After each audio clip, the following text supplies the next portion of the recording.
Hello, everybody. Happy Monday. Oh, and I just realized the lighting in here is like a little bit terrifying. There we go. Okay. Happy Monday, everybody. Megan here coming to you from Boston, Massachusetts. I was here over the weekend for a big Brazilian Latin dance event, which was super fun. It was amazing. I was playing with my business partner, Milena, for Dance Adventures. I'm really excited to get this self-care challenge up and running for a few reasons. One is that right now a lot of people are having a hard time with self-care. Like, we just got a new president who most of us are terrified of, and what we're actually doing is a lot of self-numbing, is a lot of, emotional eating, is a lot of just trying to keep our minds off of what's going on. There's a lot of stress, there's a lot of negativity, there's a lot of fear. And what I know about self-care is that it's actually the basis for doing anything successfully, doing anything well. It's the basis for doing our business well and having a successful business. It's the basis for having successful relationships. It's the basis of, it's the basis of showing up as our best selves in times of fear and when things just don't seem to be going the way that we want them to in the world. So I noticed that for a lot of people, self-care has become this thing that's like, oh God, self-care, like I just got to push through, I just got to keep moving.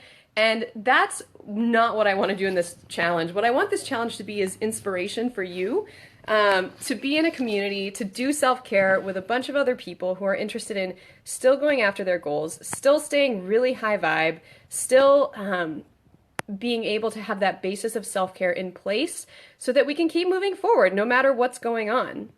And the subject for today around self-care is going to be play. So I know that this is a type of self-care that often gets overlooked. Like, we think about self-care as, are we eating healthy? Are we sleeping enough? Yes, those are definitely important. But over the weekend, I was reminded that one of the best forms of self-care is reconnecting with play and joy and wonder, which is not something that we always do as adults in America.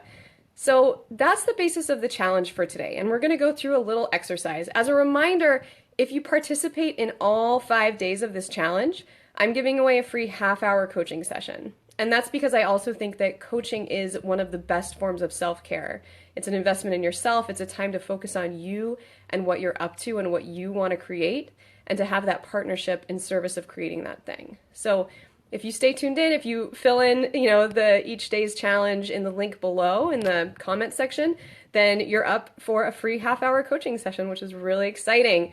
So with that said, what we're going to do today is we're going to connect to the last time that you felt a sense of play in your life. And what I'm going to ask you to do is grab a piece of paper, a pencil, or open up an email, whatever is going to work for you for creating your list of things that help you get connected to play. And I want you to write down 3 times where you felt fully present and engaged with play. 3 times. So for me, the 3 times that I wrote down were dancing bachata over the weekend, social dancing.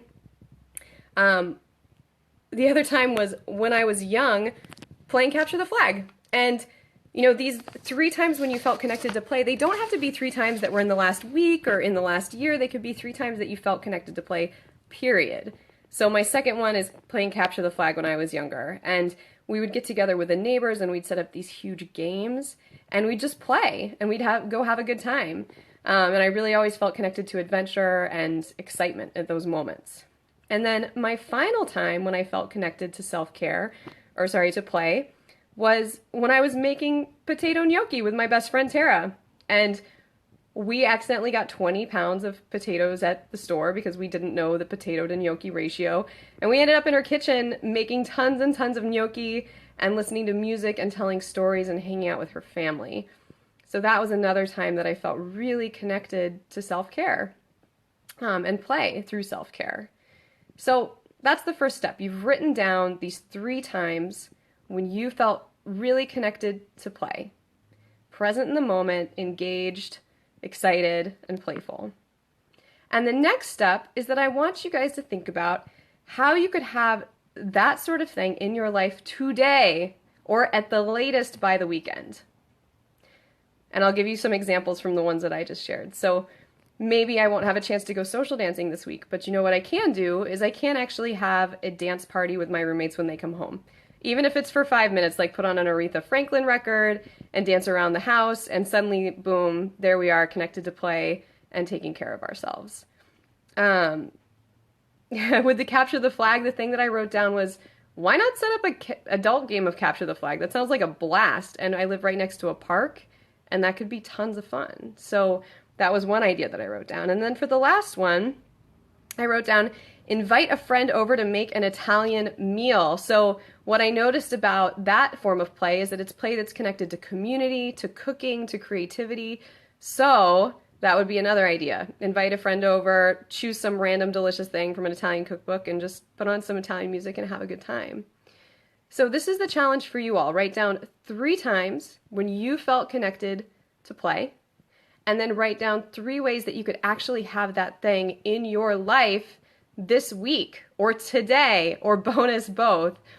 And when you've got that, go ahead and comment in this, put a comment in the comment section below of just one thing that you would like to do to be connected to play and by when you will do it.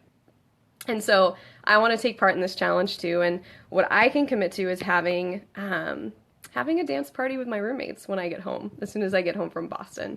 So I'll commit to doing that by tomorrow night at 10 p.m. And I'll even write it in the section below. So thanks everybody for checking in. I'll be back tomorrow for the second day of the self-care challenge. Don't forget to write in the bottom in the comment section what you're going to take on this week, the by when and what you'll do. And I'm excited to have these 5 days with you to support each other in our self-care, to have an amazing time taking care of ourselves, and to be in community around it too. So hope you have a beautiful rest of your Monday, and I will see you guys tomorrow.